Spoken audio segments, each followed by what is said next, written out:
చేసినట్లయితే బాగుందని. సో ఇట్లా మేము ఈ సాయిల్ శాంపుల్ కార్డ్స్ ఇచ్చే కనుక చూసినట్లయితే ఒక 100 కార్డులు ఇస్తే ఒక 90 కార్డుల్లో సేంద్రియ పదార్థం ఉంటుంది.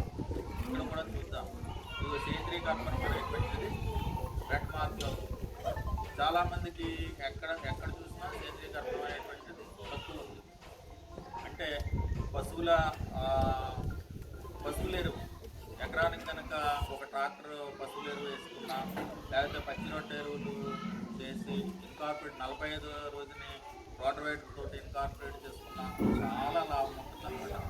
అంటే భూమిలో ఉన్నటువంటి పోషక పదార్థాలు బాగా అందుబాటులో ఉంచడము. నీటి మనదంతా కూడా రైన్ ఫెడ్ ఏరియా, వర్షాధారం కింద ఉండేటువంటి ఏరియా ఎక్కువ. మామూలుగా వాటర్ పెట్టడానికి గ్యాప్ ఇవ్వడానికి ఒక 10 రోజుల తర్వాత మనం వాటర్ పెట్టుకునే పడం అయితే ఈ సేంద్రియ పదార్థం కనుక వేసినట్లయితే 20 రోజులకు పెట్టుకోవచ్చు. అంటే నీటిని నిలవ ఉంచేటువంటి సామర్థ్యము ఈ సేంద్రియ పదార్థాలకు. సో మనకి చాలా ఉపయోగం అనమాట. అంతేకాకుండా పోషక పదార్థాలు బాగా అందుబాటులో ఉండేటట్టు చేస్తుంది.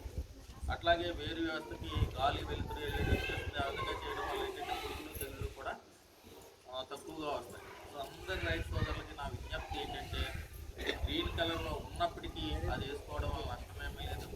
ప్రతి రైతు కూడా కొద్దిగా ఎకరానికి ఒక 5 టన్నులు అంటే ఒక ట్రాక్టర్ పశువుల ఎరువు కనుక వేసుకుని ఇన్కార్పొరేట్ చేసినట్లయితే, మీకు పశువుల ఎరువు అందుబాటులో లేనట్లయితే మేము జనము జీలుగా పిల్లిమేస వేస్తున్నాం, లేకపోతే ఉలవలు అవి వేసుకుని 40వ రోజున కరెక్ట్గా అంటే పూత రాకముందు మీరు ఇన్కార్పొరేట్ చేసినట్లయితే చాలా ఉపయోగం ఉంటుంది. చాలా పోషక పదార్థాలు ఉంటాయి.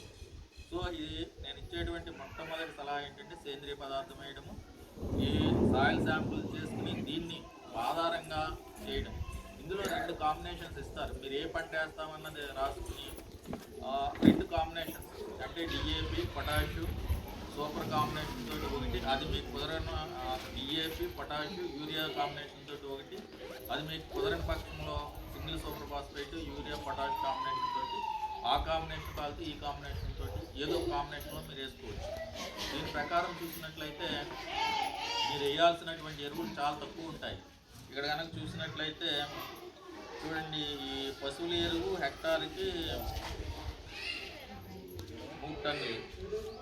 3 టన్నులు అంటే తక్కువే, ట్రాక్టర్ కంటే తక్కువే. చూడండి, డిఏపి హెక్టార్కి 58 కిలోలు, ఎంఓపి హెక్టార్కి 83 కిలోలు, యూరియా 64 కిలోలు హెక్టార్.